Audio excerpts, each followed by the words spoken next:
is an organization composed of people who voluntarily meet on a regular basis for a mutual purpose other than educational, religious, charitable, or financial pursuits.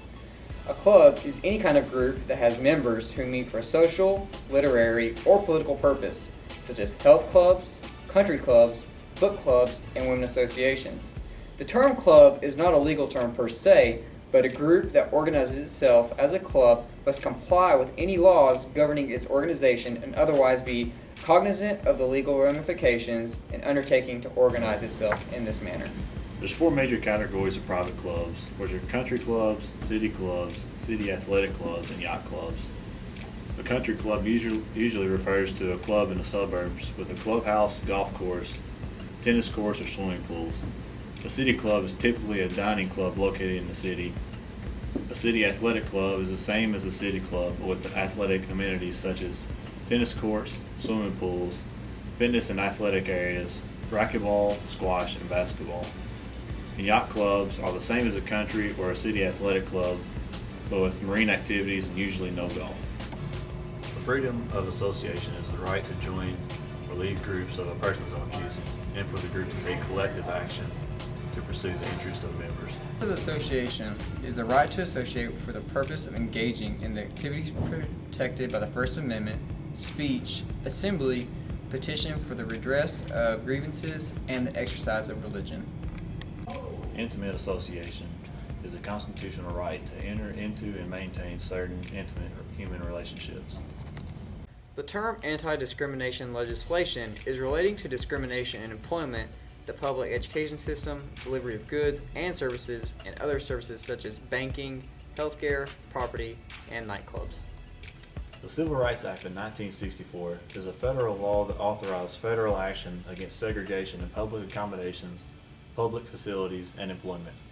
There are two types of titles that deal with this, which are Title II and Title VII. Title II prohibits discrimination in places of public accommodations, such as sporting arenas, stadiums, but exempts private clubs. Title VII deals with discrimination in an employment with discrimination in an employment setting from governmental agencies, labor unions, and employers with 15 or more employees. This also applies to sport and recreational organizations that employ 15 or more people. The state anti-discrimination statutes prohibits discrimination based on gender, sexual orientation, race, color, religion, and national origin. One of the world's most exclusive golf clubs, Augusta National, has decided to allow former Secretary of State Condoleezza Rice and South Carolina financier Darla Moore to become its first female member since it was founded in 1932. The first challenge to the club's no woman policy came over a decade ago, but it wasn't until 2002, after a very public disagreement between outspoken women's rights activist Martha Burke and then club chairman William Hootie Johnson, that the debate really took off. And Johnson, who stepped down from the chairmanship 6 years ago, said that he was pleased about the decision. This is not the first time that Rice has broken social boundaries. In 1993, she became the first black woman to be Stanford University provost, where she is now a professor of political economy. Now we're going to get to a couple sports stories whose impact goes well beyond the world of sports, and trust me, we'll get to the Mets in a little bit here. But this first one here, it's got to deal with gender discrimination, and of course that has obviously dealt with this issue before. I'm talking about Augusta National, home to the Masters, which began today. Tiger, by the way, ended up even for the round. Tournament, it's for men only, as obviously you know. But so is the golf course, and despite decades of efforts to try and force the course to change, it hasn't, and they have not been too shy about telling people, anyone who'll ask, it's none of your business. Now, Andrew, the last push on this one's more complicated because this isn't from some feminist group or whatever else. This is from usually a group that they automatically let the member in from. Close to home, Rich. It's fans of Masters who watch it every year appreciate that it's broadcast with limited commercial interruption thanks to one of the tournament's biggest sponsors, IBM. But this latest focus on gender equality at Augusta is also thanks to IBM, or rather the woman now at the head of that company. This woman, already a trailblazer in the business world, could well blaze another trail directly through one of the world's most exclusive and secretive golf clubs. She is Virginia Romedy, the first woman CEO of IBM, the longtime Masters sponsor. Traditionally, the IBM CEO has been offered membership at Augusta National, home of the Masters. But the club has never admitted a woman. And Wednesday, Augusta Chairman Billy Payne refused to say whether Romedy would be the first. One of the changes that hadn't happened to the club is the all-male membership. I'm wondering if you ever foresee that changing. All issues of membership are now and have been historically subject to the private deliberations of the members. Augusta National is so secretive it won't reveal the names of its members or even how many of them there are. Reportedly, there are 300, all by invitation only. And while Augusta won't admit to a no-woman policy, the fact remains there have been no female members. As a grandfather, what would you say to your granddaughters? How would you explain leading a club that does not include female membership? Once again, though expressed quite artfully, I think that's a question that deals with membership. So will Virginia Romedy break up the Augusta National Boys Club? What we're seeing is 2012 crash land into Augusta National, because Augusta National wants this old boys club from the 1940s or 50s, and here comes the 21st century, and women are in charge of companies, and in this case, a woman happens to be in charge of a company that sponsors the Masters. Romedy herself isn't talking. IBM wouldn't say whether she had been offered a membership, whether she wanted one, or would even accept an iconic green jacket. All right, here, guys, let's get into this. And It's already started. oh yeah, we're already fighting about this one. To her, Virginia Romedy from IBM has not said a word on this issue. Dominic, we got into this one before, but this isn't a new debate. People might remember Shoal Creek Country Club in Alabama. It was on the PGA Tour, but it didn't allow black members. They were going to have the PGA Championship there exactly. in 1990. And as a result here, the event wasn't held there. No, it was. They allowed a black member in right but at the then last it's minute. since been pulled. Correct. Because of the almighty buck. Masters, by the way, didn't have a black member forever. They took in a black member, I believe, in the last 20 years. Mm-hmm. What do you think? Based on the conversation we had off the air, I think that Tom and I are going to disagree on this one. I don't understand the logic. Why not? Or just let a woman member in. What is the big deal? This is 2012. And what does 2012 have to do with a bunch of guys want to have a men's-only golf club? It's their club. They're not asking you to subsidize it. Why? The federal government Why? doesn't subsidize it. But why? If a bunch of African-American men want to have an African-American golf club, they should be able to do it. If a bunch of crankety old white guys want to have their own golf club, they should do it. Now, the difference becomes The difference is women don't have the money to do a golf club like you just said, and neither do black men. What is the big deal? What? To do Magic a golf Johnson club like just that? bought a $2 billion Magic Johnson baseball is a team. minority owner Okay, in but that. my point. But Tom, I just want you to explain It's this not to your me. club. But what's the big deal? Why not let a woman in? Because, well, to your point is, how about this? so you're saying let one woman in, the head of IBM, who doesn't even golf. I don't know why she'd want to join a golf club, but you're going to let one woman in, and somehow that changed everything? What did it change? Well, you are saying, though, separate but equals okay. I'm saying is... No, is you that, are, though. But what I'm saying is that if a bunch of us want to get together and play cards, we should invite who we want to go play cards You with. were about to say, and I think, Andrew, the point is, the difference for this thing is there's sponsors involved. Right, exactly. Okay, and a sponsor's going to have to explain to half of their purchasers of their product that, yeah, we want you to buy our stuff, but we're getting behind something that it doesn't let you be a member. And yet they haven't seemed to cave to the PR pressure yet, and that's the kind of pressure that you're talking about. It's, look, I'm in the middle on this one. Private clubs should be allowed to determine who their with you, members Dom. are I going to think be. it's stupid they don't take a woman member in. I really don't get it. I really don't get it. In the video you just watched, former Secretary of State Condoleezza Rice and the CEO of IBM, Virginia Romedy, tried to become the first two women to be accepted into the Augusta National Golf Club, which has been known as a men's-only golf club for so many years. Because it's been a men's-only golf club for so long, they felt they had the right to discriminate against Condoleezza Rice and Virginia Romedy because they were women. However, the state anti-discrimination statute supported their case, which allowed them to become the first two women to be accepted into the Augusta National men's-only golf club. Americans with Disabilities Act, ADA, is a civil rights law that prohibits discrimination against individuals with disabilities in all areas of public life. including jobs, schools, transportation, and all public and private places that are open to the general public. A local couple that has golfed their way up and down the East Coast claims they were discriminated against by a publicly owned course in Prince George's County. And they say it's all because of a wheelchair. Josie Sturman has a story you'll see only on 7. In golf, you've got no choice but to face the tee alone. But on the fairway here at the Eisenhower Golf Course, Cricket Ortikowski has support along for the ride. What a beautiful day, huh?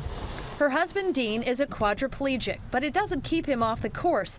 It's probably about 135, so that's a 7-iron for you. The couple has golfed together for more than a decade, 70-plus courses 2 times a week, and never a problem, they say, until about a month ago. Great job. I mean, this is the first course that ever made me feel disabled. Dean Ortikowski is talking about another course, Enterprise in Mitchellville. It's publicly owned by Prince George's County Parks and Rec. And I walked in with him, and they said, "Sir, he's not going out in the course, is he?" And I said, "Yeah, he's going to come right along with me." He goes, "Oh, he can't do that." The Ortikowskis claim club management had a host of reasons why, saying it doesn't allow fivesomes and that Dean would have to use a golf cart, something he physically can't do. It was just humiliating and embarrassing to sit in a pro shop while he came up with excuse after excuse. The Ortikowskis consider what happened to them discrimination. They filed a complaint with the Department of Justice, claiming Enterprise violated the Americans with Disabilities Act. Parks and Rec says this is an issue of liability, not disability, and all Dean Ortikowski had to do was pay some greens fees and take along a few clubs, and he would have been good to go. We have a risk policy that says that we do not allow spectators on any of our golf courses. But Kira Calm-Lewis with Parks and Rec says if Dean had simply acted as a player by paying to play, he would have waived the club of liability. This man has to basically tell a lie to be able to golf with his wife, according to the policy as it stands. Well, we're not asking him to lie, but the point is that we are not allowing spectators on the course. That policy is clearly stated in the clubhouse, but as for liability, players don't sign anything before they take the course. Nothing surprises me anymore, unfortunately. Mark Perriello with the American Association for People with Disabilities isn't shocked by what happened to the Ortikowskis, but he says if Enterprise employs a standard policy for all, there's no ADA violation. This man just wants to enjoy the day. It's as simple as that. But the Ortikowskis say they felt treated differently, something they never expected on the course. Josie Sturman, ABC 7 News. Casey Martin still spends most days in a golf cart, but not because the Supreme Court says he can. At age 38, Martin is the head golf coach at the University of Oregon. A big part of my job is actually looking for balls in the woods. I've become quite adept at it through the years. I've got one. I've already got it. I get my competitive fix through these guys, but it's a little different. Hey, 15 feet right. There's plenty. We got plenty of club. It's a little right, and then you just putt across. Well, I can relate to a lot of what they're going through because it didn't seem too long ago. I mean, it was 18 years ago when I was playing in college, but my memory's still pretty fresh. And still today, every step Martin takes is a clear reminder of the rare and painful disability he has had since birth, Klippel-Trenaunay syndrome. The blood will go down in my right leg. The pump mechanism that brings it up doesn't work right in my leg, the valves and everything. There's a lot of internal bleeding in my leg, and I've had a lot of problem in my tibia just with a lot of blood kind of pooling in your leg. It has kind of been hard on my bone. The bone is inadequate for extended periods of time of walking or weight bearing. Orthopedist Donald Jones has treated Martin for more than 25 years. He showed us x-rays of Martin's healthy left leg and his diseased right leg. He says the difference is as striking now as it was when Martin was seeking a golf cart to compete. When you look at it, it has the appearance of Swiss cheese or being moth-eaten. I was very concerned at that point in time that if Casey should have turned or twisted inappropriately, there's no doubt in my mind that it would have fractured, and with this fracture comes dire consequences, most likely the need for amputation. In 1997, after the PGA Tour refused to allow Martin to use a cart in competition, he sued under the Americans with Disabilities Act, known as the ADA. Almost immediately, Martin became a national figure. I don't want to be known as a person with a disability so much as I want to be known as guy's a good golfer. For 4 years, Martin and the tour engaged in a contentious court struggle. I don't have any comment right now. Thank you. Tim Fincham was, and still is, commissioner of the PGA Tour. We don't have any choice but to try to protect an even playing field and make sure that we have the same rules for all the competitors. The view of our organization was that by granting the cart, we're going to fundamentally change the way the sport is played. We believe that walking the golf course is a fundamental part of the sport. I remember vividly what Tim said. He said, well, we respect Casey's right to compete, but we will fight him all through the appeals process. And he pretty much said to me from the outset that this was going to be a battle, and that implying to me that I better have deep pockets and be willing to deal with the consequences of a drawn-out legal affair. When it's forced upon you, there's kind of that fight or flight response, and it was fight time. The tour contended that granting a cart to Martin could lead to a deluge of requests for the same privilege. Would you state your full name for the record, please? Arnold D. Palmer. Jack William Nicholas. Two of the game's greatest names stood firmly with the tour in public and in these rarely seen depositions. There are many degrees of disabilities. Some are permanent, some are not permanent. And, you know, I don't see how in the world you could possibly distinguish from one to the other. If this happens, where do you stop it? Where do you stop having people ride? Who can have a cart, who couldn't have a cart, who has to walk, who can't have a walk. I don't think you'd ever tee off. I think that we may not have a tour at all. I think it may disappear. Certainly it hurt. I mean, you would love for those guys to come out on your side like some other people did, but when they don't, it's, you know, you realize the gravity of the situation. You have the giants of the game trying to stop what you're doing. Hey, Peggy, how are you? Martin recalls his lawyer sending a graphic video and other evidence of his disability to the PGA Tour before filing the lawsuit, and says everything was sent back unopened. The tour acknowledged returning the material, saying tour rules were based on principle, not the specifics of any individual's condition. The ADA makes it clear that you have to make an individual assessment of everybody, and they failed to do that. They didn't even attempt to. I think that will backfire against them. At the time, Martin took issue with some of the testimony against him. Well, I mean, it looks like kind of a pathetic attempt to compare a severe disability to an ingrown toenail. Martin won round one when a district court ordered the tour to grant him use of a cart during competition.